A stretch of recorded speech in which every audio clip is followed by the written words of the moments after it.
माधवीच ना? हा? हो. पुजारी काका तुम्ही तू इथे काय करतेस? ते मी या वेळेला इथे हं? मी मी मी आणि सुमी. हा सुमी कुठे गेली? सुमी, ए सुमी. पुजारी काका तुम्ही सुमतीला बघितलं? सुमी? हा सुमती? कोण सुमती? अहो सुमती, खराड्यांची सुमती, माझी बाल मैत्रीण. खराड्यांची सुमती? हा ती तुला कुठे भेटली? अहो इथे आता आम्ही इतक्या गप्पा मारल्या, इथे लंगडी खेळली, इथे झोके घेतले, अजून फुगडी खेळली, चिम्मा खेळला, लमाणी सुद्धा होते. लमाणी? हो आम्ही त्यांच्या बरोबर नृत्य केलं.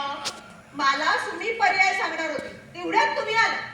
बहुतेक तुम्हाला बघून इकडे तिकडे कुठेतरी लपली असणार. सुमी, मधू, ए सुमी. हे कसं शक्य आहे? काय? ती तुला भेटूच शकत नाही. पण का? कारण कारण ती जिवंतच नाहीये.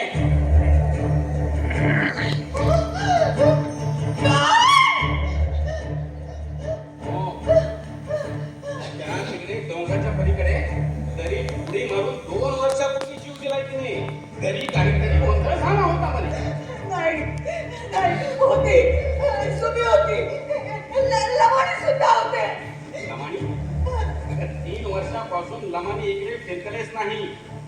तिकडे लमान वस्तीवर काहीतरी फार मोठा काहीतरी गोंधळ झाला होता म्हणे. गावकऱ्यांनी ती वस्तीच पेटवून दिली. त्याच्यामध्ये काहीतरी दगावली. पण तेव्हापासून ते इकडे येत नाही.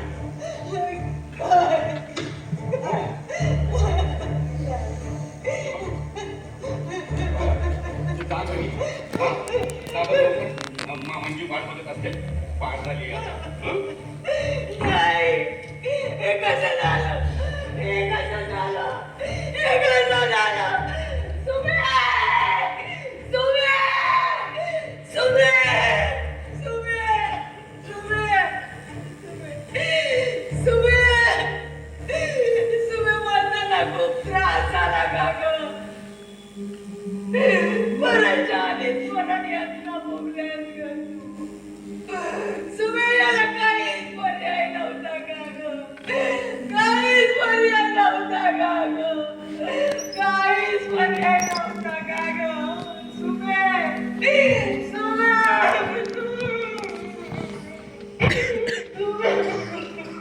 हे काय? तू अजून इथेच? हं? असं तरुणीने एकट्या दुकट्यानं बाहेर फिरू नये. पण का? असा सगळे काळजी मुद्दे नसतात. आणि तू तर शिकली सवरलेली ना, तुला तर सगळं कळतं. बस जरी नाही का आली तरी वडीलधाऱ्या माणसाचं ऐकावं. हो, सुमतीने तेच केलं होतं ना? केलं असेल त्याचं इथे काय? बघ तिच्यावर आत्महत्या करायची वेळ का आली? कर्माचे भोग, दुसरं काय? कुणाच्या कर्माचे भोग? हं? सांगा ना काका, कुणाच्या कर्माचे भोग मला सुमीनं भोगले? अगं कर्माचे भोग म्हणजे आता ते काय बोलतीयस तू? तुम्हीच म्हणालात ना सुमीनं आत्महत्या केली म्हणून. हो, मीच तर सांगितले मगाशी तुला. मग सांगू शकाल की तिने का आत्महत्या केली ते? अगं उलट तू माझीच तपासणी घेतेस. मीच मगाशी तुला म्हणालो ना, त्यांच्या घरी काहीतरी गोंधळ झाला होता. गोंधळ? हो, कसला गोंधळ? हे पहा मधू, तू इथून जा बरं पाहू. माझी अभिषेकाची वेळ आहे. नसते प्रश्न विचारू मग नकोस. तुम्हाला कसं कळलं तिच्या घरी काहीतरी गोंधळच झाला होता म्हणून? आणि थांबा काका, संपूर्ण गावाला धर्माचरणाच्या आणि रूढी परंपरेच्या गोष्टी सांगणाऱ्या अखंड पुरुष जातीचे प्रतिनिधी आहात तुम्ही. मला सांगा, खरंच तुम्हाला माहित नाही सुमीचं काय झालं ते? हे पहा, तुला जर ते ठाऊकच असेल तर माझ्याकडून का बदलून घेतेस? हो मग कुणाचा आणि शिक्षा कुणाला? टाळी एका हातानं वाजत नसते.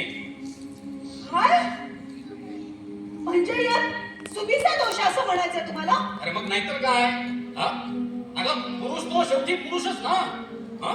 अगं तो बेलगाम असतोच. पण बायकांनी स्वतःला सांभाळून वागायला नको का?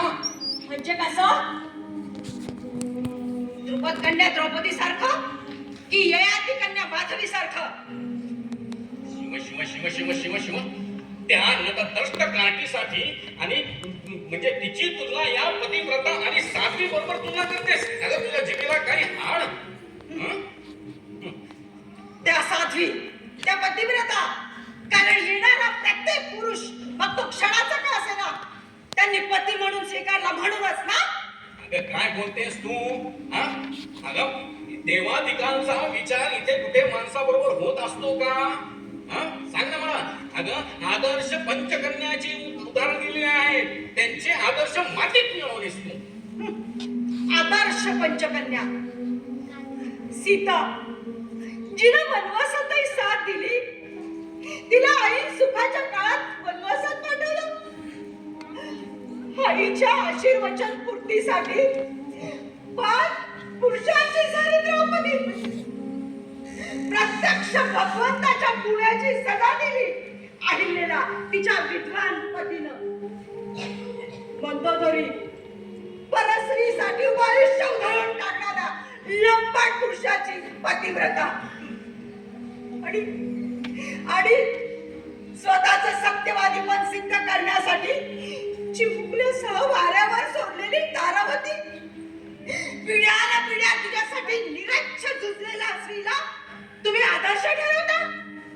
हजारो वर्षापासून तुमच्या या धर्मग्रंथामध्ये आम्हाला अस्तित्व नाहीये आणि ज्या धर्मग्रंथामध्ये आम्हाला मान्यता नाही, अस्तित्व नाही, ते आम्ही मानणार नाही. खड्ड्यात घाल तुझं शास्त्र.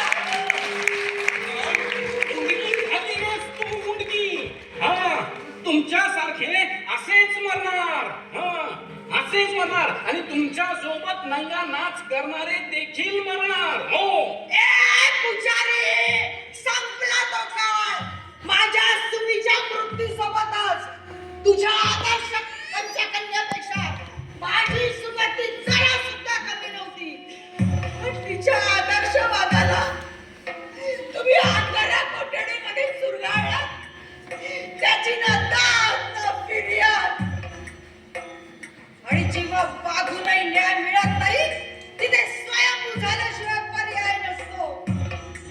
माझ्या सुमतीच्या आत्माहुतीच्या रागेतूनच मी निखारात घेऊन पेटवून टाकणारे सगळे धर्मग्रंथ आणि त्याला पुकारणारे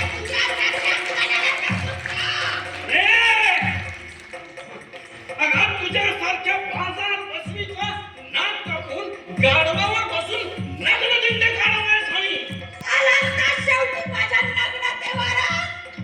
अरे अर्धनारी नटेश्वराचा पुजारी आहेस का? अरे किती कळला तुला हा नटेश्वर? अर्धनारी नटेश्वर आहे. त्यातला अर्धा पुरुष फक्त तुला कळला. स्त्रीची